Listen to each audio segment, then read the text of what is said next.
Hello friends, आप सभी फिर से स्वागत है आज के इस नए वीडियो में। दोस्तों, ई श्रम कार्ड में एक बहुत बढ़िया पेंशन का योजना आया हुआ है जिसमें आपको 3,000 रुपये पर मंथ दिया जाएगा, जिसके रिगार्डिंग आपको आज के इस वीडियो में पूरी जानकारी देने वाले हैं।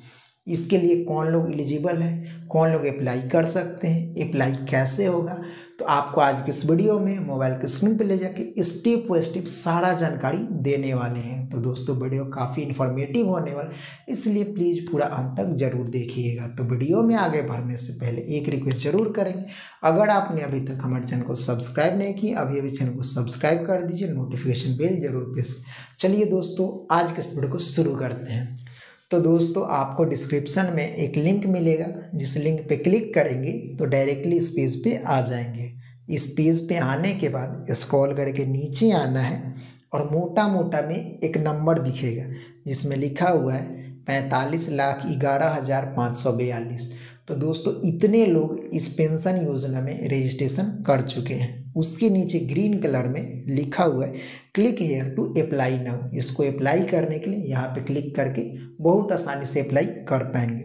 तो दोस्तों, अप्लाई करने से पहले इस पेंशन योजना के बारे में पूरा डिटेल जानकारी ले लेते हैं, उसके बाद अप्लाई करेंगे।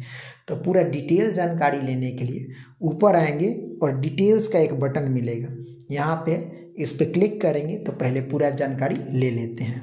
इसमें स्क्रॉल करके नीचे आएंगे तो सबसे पहले एलिजिबिलिटी क्राइटेरिया दिया गया है। तो क्राइटेरिया 3 है। सबसे पहला क्राइटेरिया है फॉर अनऑर्गेनाइज्ड वर्कर, मतलब आप असंगठित क्षेत्र में काम करते हुए होने चाहिए। असंगठित क्षेत्र का मतलब होता है कि आप मतलब प्राइवेट सेक्टर में काम करते होने चाहिए, जैसे कि कहीं पे मजदूरी करना हो या फिर किराना का दुकान हो, सब्जी वाला, ठेला वाला, दूध वाला, ऐसा कोई काम है आपका, तब असंगठित क्षेत्र में आते हैं। अगर आपका गवर्नमेंट जॉब है तो वो असंगठित क्षेत्र में नहीं आता, वो गवर्नमेंट सेक्टर में आ जाता है। तो अगर आप प्राइवेट सेक्टर में काम करते हैं तब इस चीज़ के लिए, इस पेंशन के लिए एलिजिबल है। दूसरा क्राइटेरिया में एज दिया गया है कि आपका एज कम से कम 18 साल होना चाहिए और ज़्यादा से ज़्यादा 40 साल होना चाहिए। 18 से 40 के बीच में अगर आपका एज है तो इस पेंशन के लिए एलिजिबल है। और तीसरा क्राइटेरिया दिया गया है कि आपका इनकम ज़्यादा से ज़्यादा 15,000 होना चाहिए। या तो आपका 15,000 इनकम हो या फिर 15,000 से कम है, तब इस पेंशन के लिए आप एलिजिबल है, इसको अप्लाई कर सकते हैं। और नीचे में भी कुछ दिया गया है, शुड नॉट बी, इसके साथ ही साथ कुछ और क्राइटेरिया लगाया गया है। EPFO, NPS, ESIC, ये सभी अकाउंट आपका नहीं होना चाहिए, तभी इस पेंशन के लिए एलिजिबल है। इसके साथ ही साथ इनकम टैक्स पेयर नहीं होने चाहिए। तो जो कमज़ोर वर्ग के लोग होते हैं वो तो इनकम टैक्स पेयर वैसे ही नहीं होते, तो ये तो कोई पॉइंट बनता ही नहीं। तो इतना क्राइटेरिया को अगर आप फुलफिल करते हैं तो आप इस पेंशन के लिए एलिजिबल है, इसको अप्लाई कर सकते हैं। नीचे में कुछ पॉइंट दिया गया है, बताया गया है कि इसको अप्लाई करने के लिए कौन कौन सा डॉक्यूमेंट्स लगेगा। तो 2 डॉक्यूमेंट्स लगेगा। सबसे पहला आधार कार्ड, दूसरा बैंक अकाउंट का स्टेटमेंट लगेगा, मतलब पासबुक का फोटोकॉपी लगेगा। तो दोस्तों, ये 2 डॉक्यूमेंट्स की मदद से आप इस पेंशन के लिए अप्लाई कर सकते हैं। अब दोस्तों, फीचर्स एंड बेनिफिट में कुछ खास है नहीं, सीधे चलते हैं मंथली कंट्रीब्यूशन वाले पे। उस पर क्लिक करेंगे तो यहाँ पे बताया गया है कि आपका एज कितना है, तो कितना आपको पैसा पर मंथ देना पड़ेगा। तो यहाँ पे एक एक करके समझ लेते हैं। यहाँ पे सबसे पहले दिया गया है कि अगर आपका एज 18 साल है तो आपको 60 साल तक जमा करना। वैसे तो सबको 60 साल तक ही जमा करना है, चाहे आपका एज कुछ भी हो। उसके बाद अगर आपका एज 18 साल है तो आपको 55 रुपया पर मंथ जमा करना है। फिर सरकार भी आपके खाते में 55 रुपया ही जमा करेगी, तो टोटल मिला के 110 रुपया हो जाता है। और अगर आपका एज 20 साल है तो 60 साल तक तो सबको जमा करना है और 61 रुपये आपको पर मंथ जमा करना पड़ेगा, और 61 रुपये सरकार भी आपके खाते में जमा करेगी, तो टोटल मिला के 122 रुपये हो जाता है। और अगर आपका एज 25 साल है तो 60 साल तक तो सबको जमा करना है, फिर आपको जमा 80 रुपये पर मंथ करना है, और 80 रुपये पर मंथ सरकार भी आपके खाते में जमा करेगी, तो टोटल मिला के 160 रुपये हो जाता है।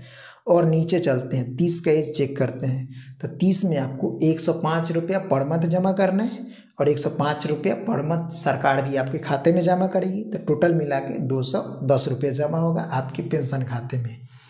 और अब नीचे आके 40 का डायरेक्ट चेक करते हैं। तो 40 की एज में अगर आप इसमें एंट्री करते हैं, रजिस्ट्रेशन कराते हैं, तो आपको 200 रुपये पर मंथ जमा करना होगा। सरकार भी आपके खाते में 200 रुपया जमा करेगी। तो टोटल मिला के हो जाता है 400 रुपया पर मंथ आपके खाते में जमा होगा। तो दोस्तों अब बात कर लेते हैं कि इसमें रिटर्न में कितना मिलेगा। तो दोस्तों हमने आपको वीडियो के शुरू में ही बताया है कि 3000 रुपये पर मंथ मिलेगा। जैसे ही आपका एज 60 साल कंप्लीट हो जाता है, उसके अगले ही महीना से आपका पेंशन मिलना चालू हो जाएगा, जिसमें आपको 3000 रुपये पर मंथ जब तक जिंदा रहेंगे तब तक मिलता ही रहेगा। और अगर आपका देहांत हो जाता है, उसके बाद आपकी पत्नी को आधा पैसा दिया जाएगा, 1500 रुपया पर मंथ दिया जाएगा जब तक जिंदा रहेगी तब तक। तो दोस्तों ये बहुत ही अच्छा स्कीम है।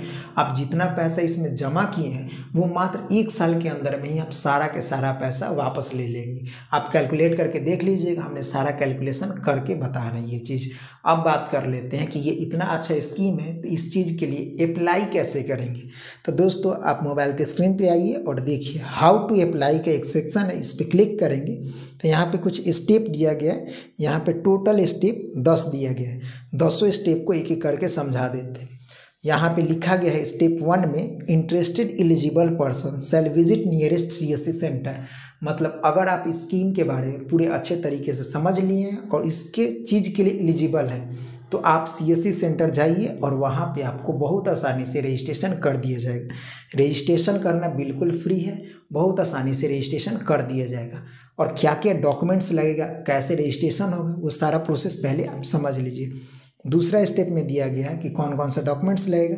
तो 2 डॉक्यूमेंट्स लगेगा, एक आधार कार्ड, दूसरा पासबुक का फोटोकॉपी। और आगे का जितना भी स्टेप है वो आपके लिए नहीं है, CSC वालों के लिए है। तो CSC वाले यहाँ से देख लेंगे और फिर नीचे आएंगे तो यहाँ पे बताया गया है कि अगर आप रजिस्ट्रेशन करवा रहे हैं तो पहले मंथ में जितना पेमेंट करना है उतना आपको CSC वालों के लिए देना होगा और वही आपका पहला महीना का पेमेंट कर देंगे। और उसके बाद आगे से जितना भी पेमेंट होगा वो सारा आपके अकाउंट से ऑटो डेबिट होगा। आपको खाता में पैसा रखना है और अपने आप उतना पैसा कटते चला जाएगा। कब तक कटेगा? जब तक आपका एज 60 नहीं हो जाता है तब तक आपका खाता में से उतना पैसा कटता रहेगा। तो इस बात का ध्यान रखिएगा कि खाता में उतना पैसा होना चाहिए ताकि ऑटो डेबिट हो सके। और ऑटो डेबिट के लिए आपको वहाँ पे साइन करना होगा कि हमारे खाते से इतना पैसा अपने आप कट जाए, वहाँ पे सिग्नेचर करना होगा। तो दोस्तों आपको बताना चाहेंगे इस पेंशन को CSC से तो अप्लाई किया ही जाता है, इसके साथ ही साथ आप खुद से भी इस चीज़ के लिए रजिस्ट्रेशन कर सकते हैं, सेल्फ रजिस्ट्रेशन इसके लिए कर सकते हैं। तो कैसे करना होगा इसके लिए उसके ऊपर एक अलग वीडियो बनाएंगे। अगर आप देखना चाहते हैं तो नीचे कमेंट करके ज़रूर बताइएगा कि इस पेंशन को घर बैठे अपने मोबाइल से रजिस्ट्रेशन कैसे करें। देखना चाहते हैं तो नीचे कमेंट करके ज़रूर बताइए। तो अगर आपको ये वीडियो थोड़ा सा भी अच्छा लगा हो तो प्लीज़ लाइक कीजिएगा और ऐसे ही हेल्पफुल वीडियो देखते रहने के लिए हमारे चैनल को सब्सक्राइब करके नोटिफिकेशन बेल जरूर प्रेस कर दीजिएगा। और अगर आपका कुछ शिकायत है, सुझाव है, नीचे कमेंट करके ज़रूर बताइएगा। तो चलिए चलते हैं, मिलेंगे फिर अगले वीडियो में।